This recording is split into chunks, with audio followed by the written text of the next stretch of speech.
Today I plan to demonstrate how to reupholster a chair. For most people they would use an old raggedy chair, but it wouldn't fit in my car, so I had to go buy a new one. There are many different ways that this can be done. For this speech purpose, I plan to keep it simple.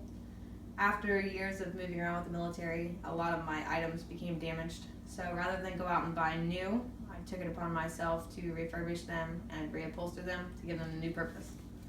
I did find on the internet, according to wikipedia.com, that upholstering and reupholstering became popular in the 18th century, and a lot of upholstering still exists today. Reupholstering, like I said, is a good way to save money. According to bobvila.com, I found step-by-step instructions on how to disassemble, reassemble, and reupholster.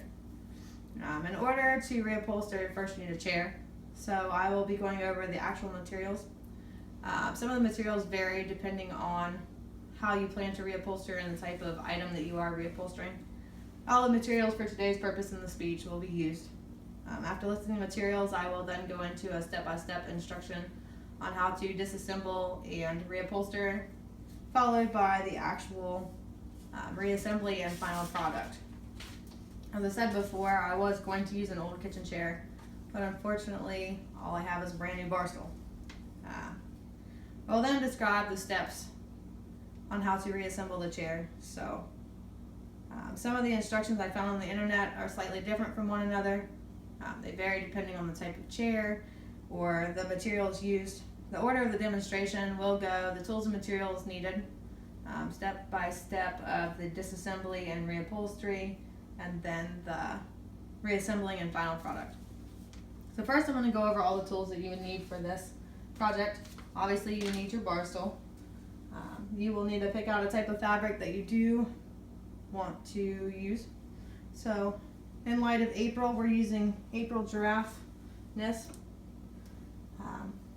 A screwdriver to remove the screws so that you can get your cushion off of your frame. You'll also need like a Sharpie or some sort of marker to write on the fabric so that when you trace, you know where to cut. A pair of scissors to actually cut. You can use a staple gun or a hot glue gun. And to speed it up a little bit, I actually took out some of the steps. So we're gonna talk about the step-by-steps.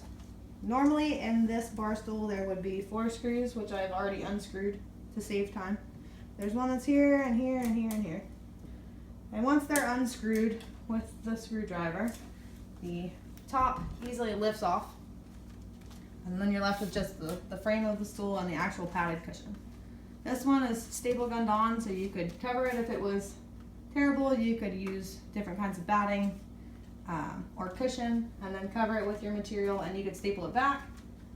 But today we're going to use a hot glue gun. So that's pretty much the disassembly. And then to reupholster, you would take your fabric and place it underneath. You need about a 1-inch border all the way around so that you could wrap it up, and then you would cut. I have already pre-cut out a piece of April fabric. So to speed that up, I will put it over here.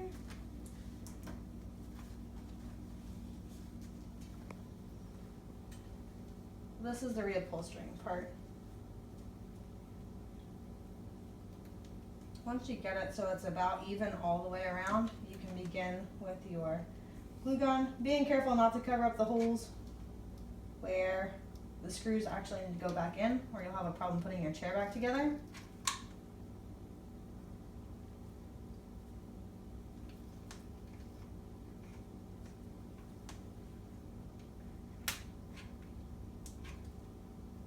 You want to pull it as tight as you possibly can when you're putting the fabric on it, so it's not all loose and saggy for your finished product.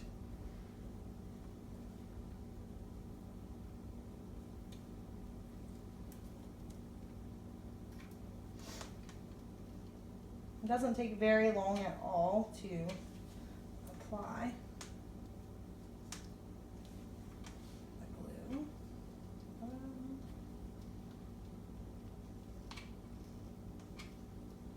Remember to pull tight the whole time around the actual top of the chair so that it's even.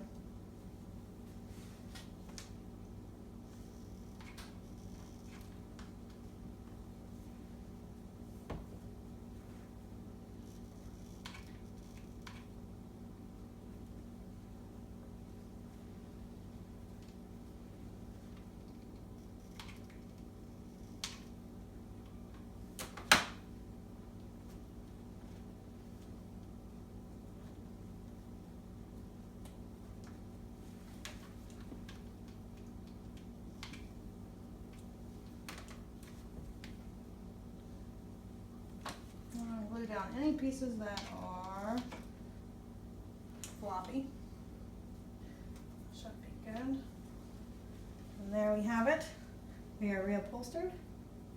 So now it's time for the final step, which is reassembly and the finished product. So with reassembly, we would begin. There are little holes on the bottom of this stool that line up with the screw holes in the bar stool. So we'll line that up.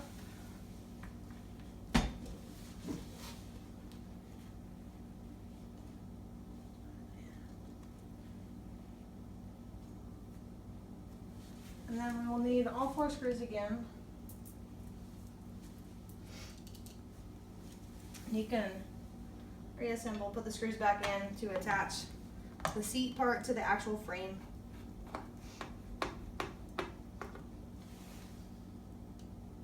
Once all 4 screws are in, the reassembly part is actually very, very easy.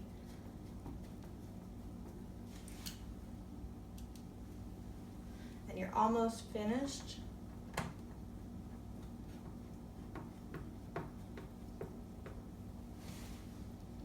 Last screw, and then we can see how bad it actually looks. It's a fairly simple process. Pretty cheap, actually. We have all of them put back in.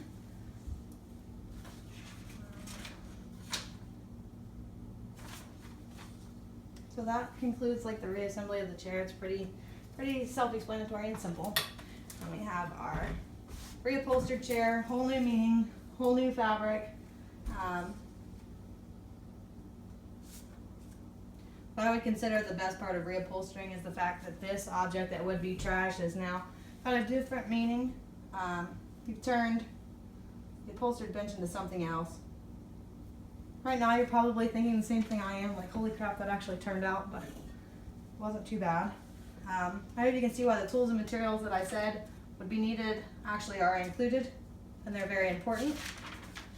I hope that my step-by-step instructions were very easy to follow. Reupholstering can be fun, it can be very inexpensive, and it can save you money in the long run.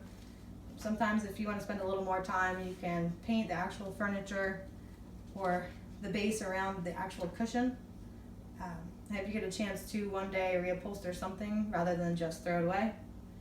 I did find on Wikipedia a quote that traditional upholstery was a craft which evolved over centuries for padding and covering seats before sewing machines were invented.